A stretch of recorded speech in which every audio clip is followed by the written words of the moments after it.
বড়মার মন্দিরে আজকে লম্বা দীর্ঘ লাইন, প্রায় 2.5 ঘন্টা লাইনের পরে প্রায় মন্দিরের কাছাকাছি।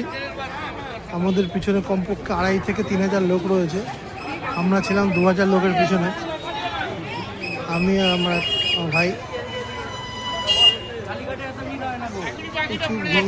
প্রচুর ভক্তের সমাগম বড়মার এখানে।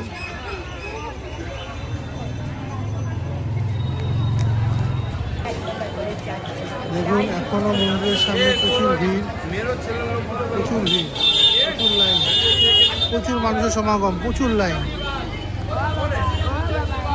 আজকে রোববার বলে ভিড়টা আরও বেশি। ফাইনালি আমরা বড়মার মন্দিরের সামনে চলে আসলাম পুজো দেওয়ার জন্য। আপনারা দেখতে থাকুন, সাথে থাকুন। দেখুন ভিতরেও প্রচুর লাইন, প্রচুর মানুষের সমাগম, প্রচুর ভিড়। তো সিস্টেমটাও ভালো, বেশ লোহার ব্যারিকেড দেওয়া, ভিতর দিকে ঘুরে ঘুরে যেতে হচ্ছে। প্রচুর মানুষ।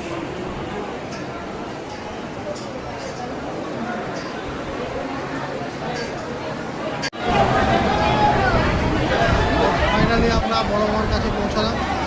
জয় বড়মা।